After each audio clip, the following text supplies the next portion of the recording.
j'ai découvert des petites pastilles colorées que beaucoup d'étudiants consommaient comme des Smarties. Chez nous, on l'appelle la Ritaline. C'est donc des amphétamines, donc des drogues dures que beaucoup d'élèves prennent et beaucoup d'enfants prennent pour traiter un trouble qui s'appelle le trouble du déficit de l'attention. Je suis partie étudier aux États-Unis quand j'avais 20 ans et c'était donc au début des années 2000. Au début, j'ai essayé ça un peu par curiosité. Pharmacologiquement, les amphétamines sont plus fortes que la cocaïne, par exemple. Leurs effets durent plus longtemps et il y a les mêmes effets euphorisants et la même dépendance. Pour arrêter de devoir en demander ou en acheter sur le campus, peut-être qu'il faudrait que j'aille voir un médecin et peut-être que j'ai moi aussi un trouble du déficit de l'attention. J'ai été voir un psychiatre. En 3 phrases, c'était réglé parce que c'est très difficile de ne pas avoir un trouble du déficit de l'attention. Les questions sont très larges. C'est est-ce que vous arrivez parfois en retard?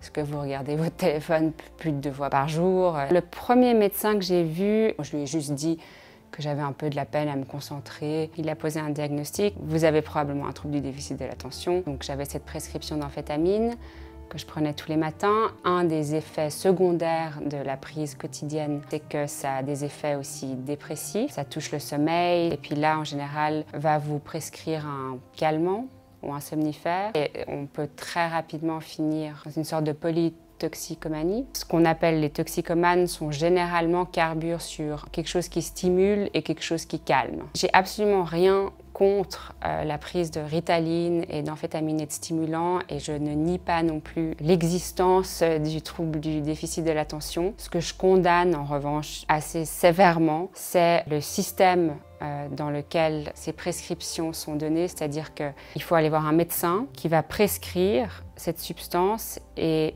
qui va dire vous-même avez une maladie et voici la solution ou le remède. C'est lui qui décide si on peut avoir accès, il a la main sur le robinet. Et je pense que ça ne devrait pas être comme ça. On devrait aller voir un médecin comme on va voir un avocat, disons, ou alors un chirurgien esthétique. Est-ce que je pourrais agrandir ma poitrine et il va me donner des conseils et c'est moi qui vais décider. Avec les médicaments, les psychotropes prescrits, on ne donne pas cette possibilité. Il y a donc d'un côté les drogues illégales qu'on perçoit comme du poison, de l'autre il y a les remèdes pharmacologiques qui sont produits par nos industries et on comprend qu'elles sont aussi du poison, mais dans nos têtes c'est aussi surtout des remèdes. Et ces 2 choses ont été dissociées. Ce qui est, à mon avis, un problème, parce que c'est les mêmes. Cette dissociation, elle a été faite autour d'un bouc émissaire. Toutes les drogues que nous avons rendues illégales ont toujours été les drogues de l'étranger. L'opium, c'était les Chinois, le cannabis, c'était les Afro-Américains, la cocaïne, c'était pour pouvoir aller s'implanter en Amérique latine. Il y a toujours des raisons politiques derrière nos choix de ce qui est thérapeutique